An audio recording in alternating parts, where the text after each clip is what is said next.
That's right, folks. We gotta know. This show don't pretend to have all the answers. Hey, not even close. But we sure do have a whole lot of questions. And that's what this show's all about. Trying our best to come up with reasonable, plausible, doable solutions for the problems we face in our everyday life. I like to have the most up-to-date information. That way I can base my decisions on what's going on now. Not necessarily what should be going on or what I would like to go on, but what actually is going on. One of the reasons why we will experience a downturn, an economic downturn in this country, one of the reasons it can't be got around is when the United States seized Russia's foreign assets and then banned them from using the SWIFT system for international monetary petrodollar transfers. Once they did that, and they did it, now mind you, you did it to Russia. Love them, hate them, whatever the case may be. I'm not here to try to make your mind up for you. I like an audience that's well informed and opinionated because they've based their opinion on good, the most historical and up-to-date information available. So, by all means, be a free thinker. But let's get back to U.S.-Russia relations and how it relates to the international problems that are starting to come around now. Now, this is my take on it. We live in the United States. The United States is a real superpower, and it has the ability to outdo any and all comers. Unfortunately, laws that have been passed in this country have allowed big corporations and the power players and the big money brokers, okay, to circumvent the duly righteous system, all right, and back the candidates that they want to back for public elected office. Throw millions and millions of campaign dollars behind any one given candidate's position, election, which facilitates more spear campaigns, which facilitates more dirty dealing, which also facilitates more commercials, newspaper ads, ads of all kinds. They're coming at you every day, all day. Advertisements everywhere, signs everywhere. Come closer to election time, and that's going to continue to ramp up. So now that's the root cause. Another big problem is the government's full of yes men. So they'll tell our elected politicians, people with extreme and amounts of power and prestige, and these high offices up on Capitol Hill, and Washington, D.C. area. Now, not the people that live in Washington, D.C., not the day-to-dayers that call it home. I'm talking about the people that are elected and sent to Capitol Hill and Washington, D.C. to run our country. So, in my opinion, based on the most up-to-date facts, I feel our whole system's been circumvented. And as a result of that, we've allowed only the politicians only like people around them who facilitate their madness and tell them what they want to hear. So as a result of that, the government is full of yes men. That's right. Hold up. I've got to turn my fan on. Got to have the effects, right? Now, and plus it does circulate a little air in here. So when they froze Russia's foreign assets and then froze them out of SWIFT, they're yes men, the people who advised them, gave them bad information because they knew it was what the politicians wanted to hear, and it was what the people who backed the politicians wanted them to say. You don't become a 4 or a 5 or even a 1-star general for that matter, or even a general for that matter, unless you're politically connected. Okay? Unless people in high places want you to have that position because you're willing to go out and say what needs to be said, whether if it's the truth or not, to keep things, smoothed over. Or if they don't, look what they're doing to Trump. Love him or hate him, he's the first president in U.S. history who's ever been charged with a crime.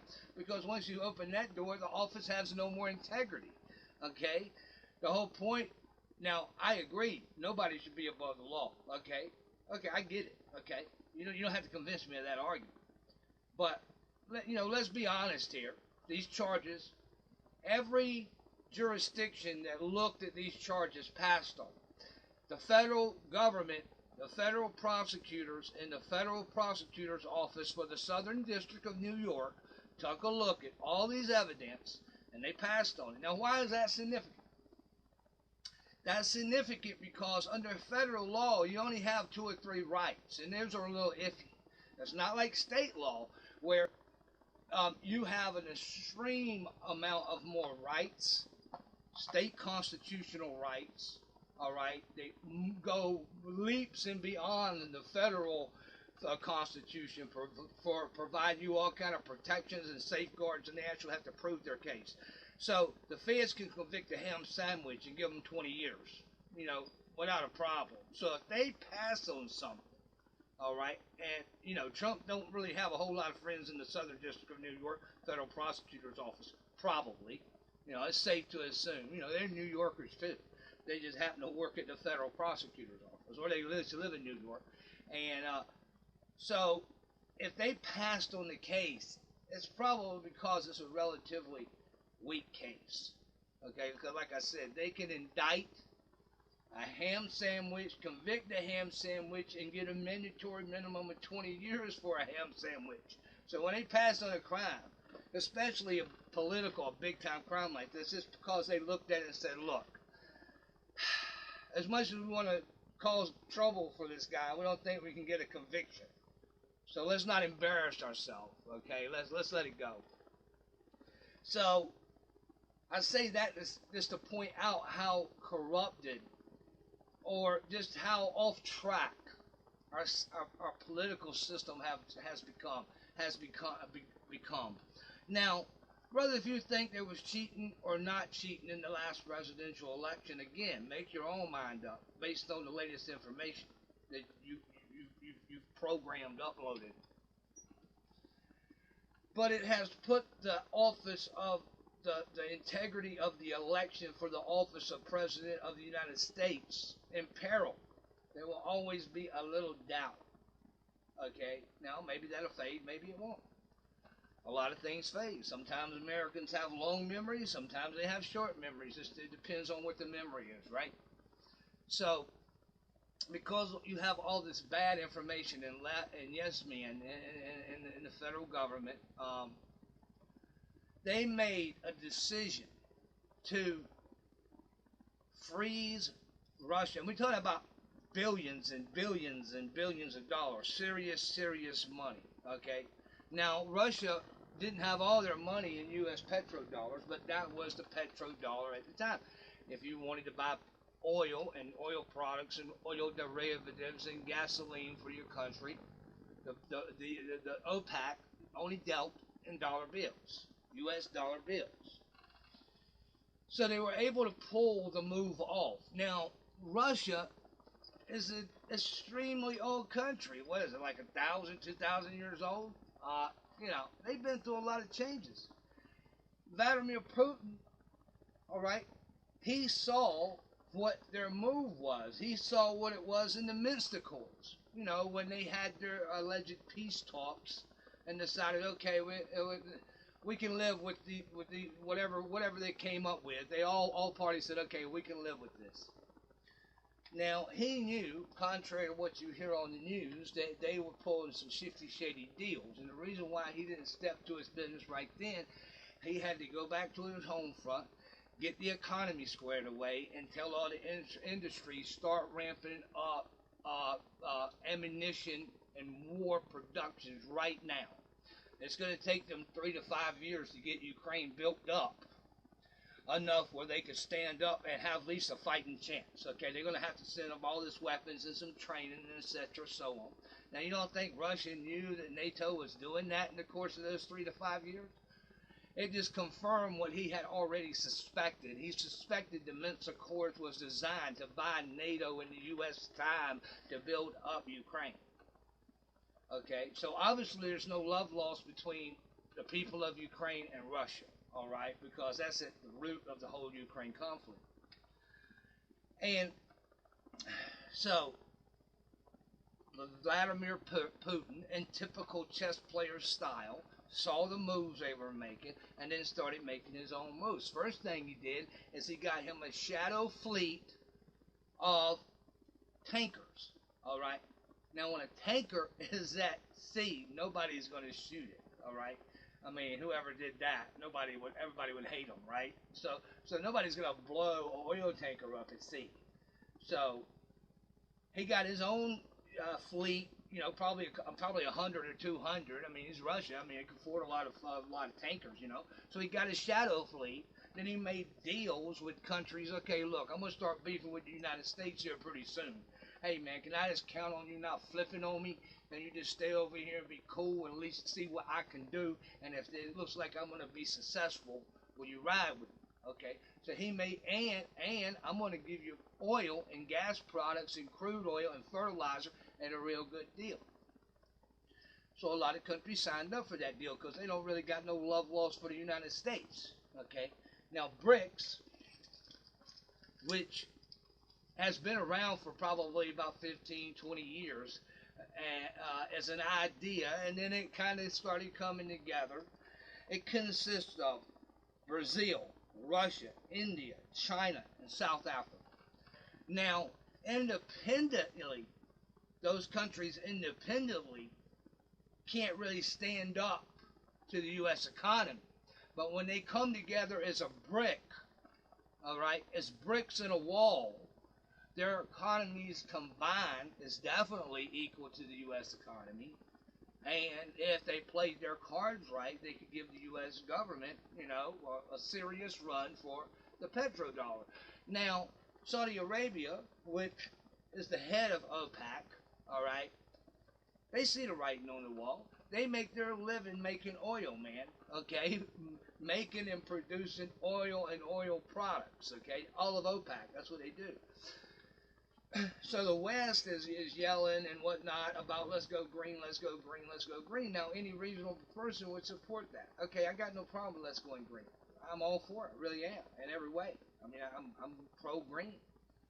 What I'm not pro is turning the spigot off on the oil products that we depend on our everyday general lifestyle, things we've become accustomed to, before green energy is developed to the degree necessary to be practical. People will actually, if they have a choice between the E and the electric, all right, they'll probably pick the E just as quick as they will the electric because both of them are doing the same thing and the same convenience. You understand what I'm saying?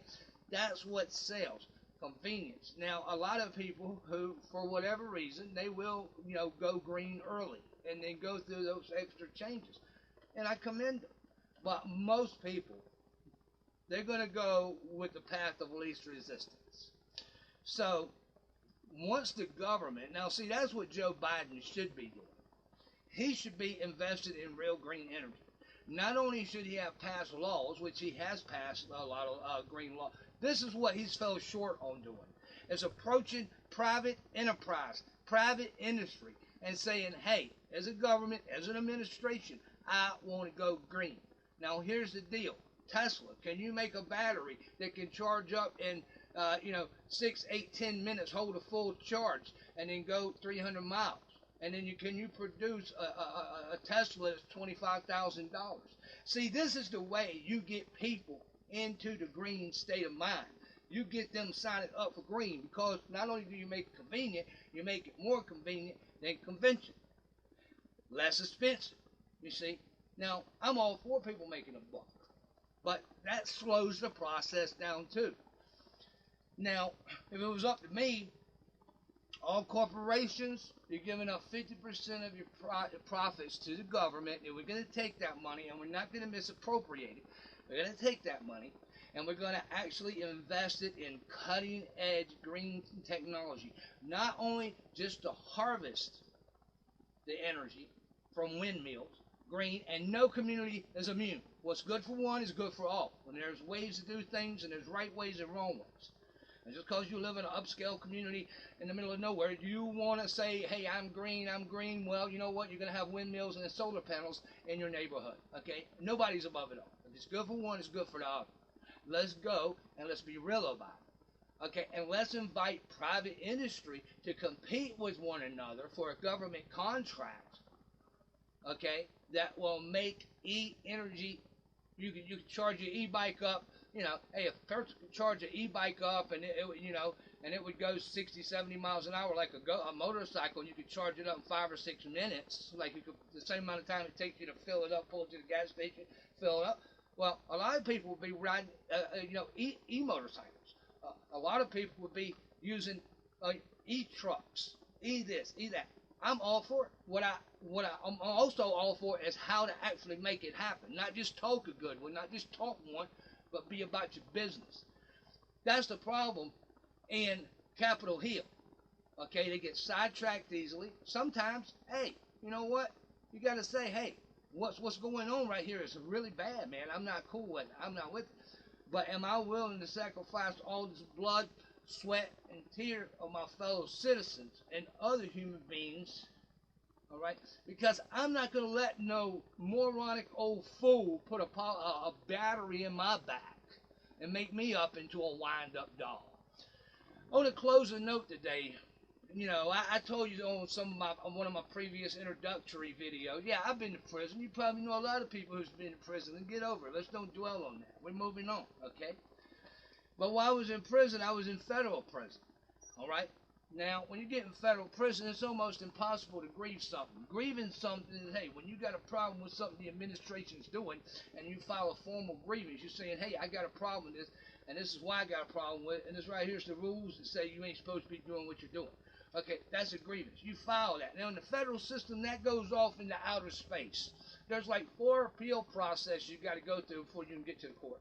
And every one of those appeal processes, they're not going to respond to you. If you don't have the money to buy stamps and get copies made, like nobody cares. Okay, so you allegedly got all these constitutional rights, but if you don't know exactly what form to fill out, if you don't know exactly what deadlines are in play, yeah, your grievance is going to go absolutely less than nowhere. It's going to go 100 points negative. Okay, so what I used to do routinely is whatever federal prison I was in, because if I wasn't feeling what was going on there, I'd just blow the spot up and go to the next spot. Because I'm not going to put myself in a high-risk situation, a high dangerous situation where I don't know what's going on and I'm confused and stuff. Hey, it's called self-preservation. You know what I mean? So a lot of things, hey, I wish hadn't happened, but things did happen. So now, this is the moral of the story. I wrote AOC 2 times because I used to routinely do that. Like, I know the grievance process is a waste of time. All right? And so what you do is you write to your local congressman, your U.S. congressman or your U.S. senator, who's whatever federal district you're in. They might move you from jail to jail. So Florida be one, Congress and Senate, and then Pennsylvania might very well be another, right? So I would routinely write to these Congress and senators and tell them I got a problem. And what they'll do is they'll send you a paper and say, yo, you release your files to me, and then I'll call them up and find out what's going on. Sounds pretty cool.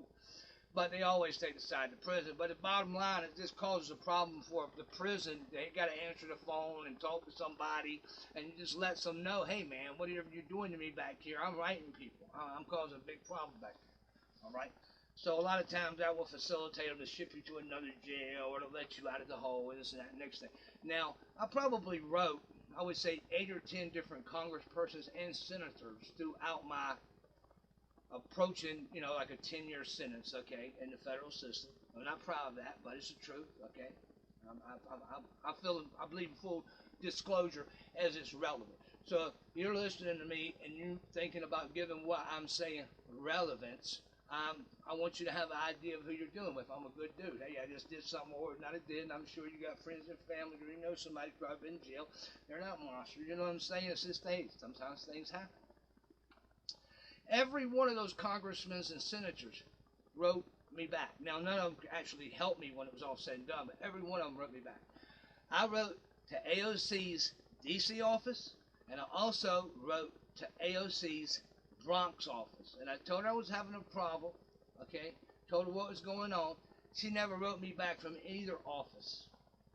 And I remember when she first got to, Washington, D.C., she was making a lot of noise, and some things she was saying was pretty righteous, you know what I'm saying? But have you noticed how we haven't seen too much of her lately? You know what I'm saying? Because what happened is, man, I don't want to put a bone on nobody, but I just think she could be a lot more helpful than she has been. I haven't heard too much out of her last year, and I'd like to get vocal, but about the right things. How to move forward. I know the world's bad of a whole bunch of slap-rap nonsense. I get it. What I want to know is, how can we move forward? Let's put the BS on the side and get down to where the rubber meets the road. If people want e-energy to be relative, okay, you got to make it easy and convenient for people. That's just the truth of it. And Russia foresaw America's moves, and the BRICS foresaw America's moves. Now they're giving them a run for their money, okay? Now either two things are going to happen. It's going to either slow down or it's going to escalate. I would imagine that we're going to have a bipolar world when it's all said and done. And the American dollar is never going to be like done, because here in America we got over 300 million people in this country. We need a form of currency, so the American dollar will always be in play. How much value is it going to have attached to it? Well, that's the question. Now, gold. See, the pro to buying gold. When you buy gold, you will always have something that is worth something anywhere in the world. The downside to gold is you could buy it today for $2,000 an ounce, and hypothetically it could be worth $1,800 tomorrow.